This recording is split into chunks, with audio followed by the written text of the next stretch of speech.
মুফাসসিরিনে কেরাম বলেন আলিফ লাম মিম এ জাতীয় হরফ দিয়ে আল্লাহ তাআলা কোন জাতির উত্থান এবং পতনকে বুঝিয়েছেন। মারহাবা কোন।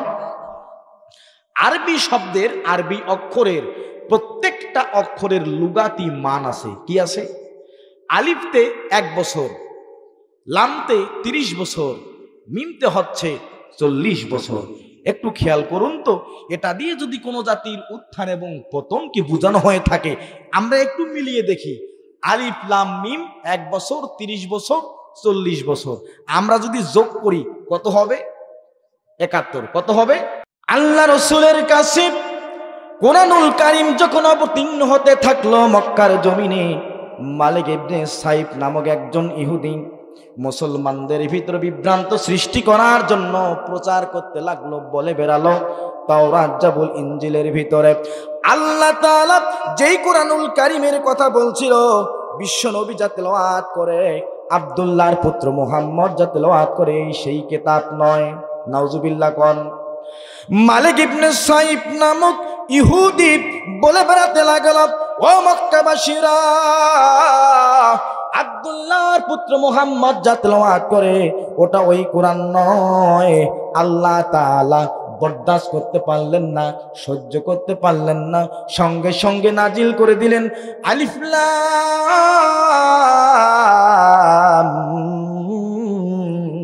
মিম।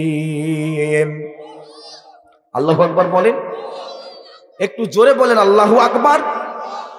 আলিফ লাম মিম, যদি কোনো আলেম থেকে থাকেন বুঝতে পারবেন, আলিফ লাম মিম এই শব্দের অর্থ পৃথিবীর কোনো মুফাসসির, পৃথিবীর কোনো মুহাদ্দিস, পৃথিবীর কোনো মুহাক্কিক, পৃথিবীর কোনো ফকিহ, পৃথিবীর কোনো মুফতি আজও পর্যন্ত এর অর্থ করতে পারে নাই। মারহাবা কোন। কোনো ব্যক্তির লিখিত যদি কোনো বিষয় হয়, যে ব্যক্তি নিজে লেখেন, কি লিখতেছেন তার অর্থ তিনি করতে পারেন। জোরে বলেন ঠিক কিনা। মালিক ইবনে সাইফ ইহুদি বলছেন কোরআন আল্লাহর নয়, এটা মুহাম্মদের বানানো কিতাব। নাউজুবিল্লাহ বলেন। মুহাম্মাদের যদি বানানো কিতাব হয়, আব্দুল্লাহর পুত্র মুহাম্মদ একজন মানুষ, কিন্তু তার একটা মর্যাদা আছে আল্লাহ তাআলার পক্ষ থেকে, তিনি হলেন প্রেরিত নবী, প্রেরিত রাসূল। ও মক্কাবাসীরা, তোমরাও হলে মানুষ। এটা যদি মানুষের রচিত কিতাব হয়, বলো বলো বলো আলিফ লাম মিমের অর্থ কি? জোরে বলেন ঠিক কিনা। জোরে বলেন ঠিক না বে ঠিক। আল্লাহ তাআলা কুরআনুল কারীমের 29টি সূরার শুরুতে এরকম শব্দ দিয়েছেন, আলিফ লাম মিম, আলিফ লাম র, ইয়াসিন। মারহাবা কোন। এটার অর্থ, মর্ম, ব্যাখ্যা, বিশ্লেষণ একমাত্র, শুধুমাত্র, কেবলমাত্র আল্লাহ তাআলা জানেন। মারহাবা বলেন। মুফাসসিরিনে কেরাম বলেন আলিফ লাম মিম হাযিহি লাফজুন হরফে মুকাত্তাআত ওয়াল্লাহু আ'লামু বিমুরাদিহি। কন্না আল্লাহু আকবার।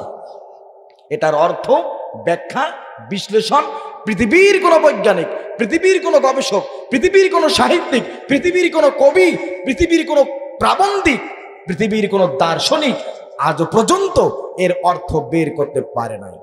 মারহাবা কোন। জোরে কোন মারহাবা। আধুনিক বিজ্ঞানের যুগে, একটু খেয়াল করুন, আমি কিন্তু আলোচনার মূল পয়েন্টে যাচ্ছি ধীরে ধীরে, বুঝতে পারছেন তো আপনারা।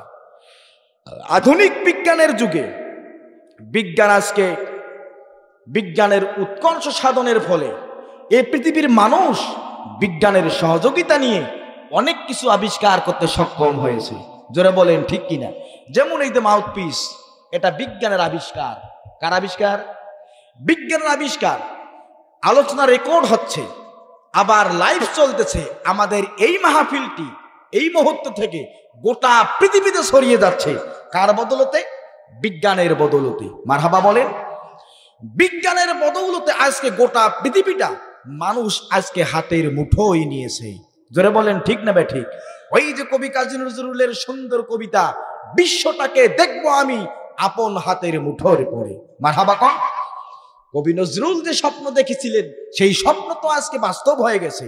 জোরে বলেন ঠিক না বে ঠিক। সামান্য 1000-2000 টাকার একটা মেশিন দিয়ে গোটা পৃথিবীর আমরা খবর নিতে পারছি, শুধুমাত্র বিজ্ঞানের বদৌলতে। মারহাবা কোন। আরো জোরে কোন মারহাবা। শুধু কি তাই, বিজ্ঞানের উৎকর্ষ সাধন হওয়ার কারণে আজকে মানুষ গরুর গাড়ি থেকে রকেট পর্যন্ত পৌঁছে গেছে, টেলিগ্রামের তরে টক্কা থেকে ফ্যাক্স পর্যন্ত পৌঁছে গেছে। জোরে কোন মারহাবা। শুধু কি তাই, বিজ্ঞানের আবিষ্কারের ফলে আজকে আমরা বাংলাদেশের জমিন থেকে মহাকাশে বঙ্গবন্ধু স্যাটেলাইট উড়িয়ে দিতে সক্ষম হয়েছি শুধুমাত্র এই বিজ্ঞানের কল্যাণে। জোরে বলেন ঠিক কিনা।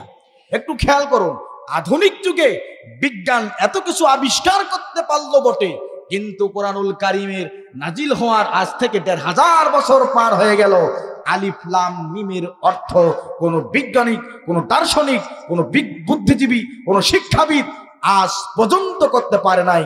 জোরে বলে আল্লাহু আকবার।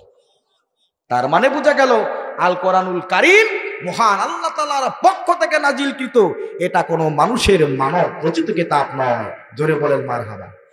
আর একবার বলেন মারহাবা। তবে হ্যাঁ, তবে আমার কথা শুনতেছেন তো, মনোযোগ দেন, বহুত কিছু পাবেন।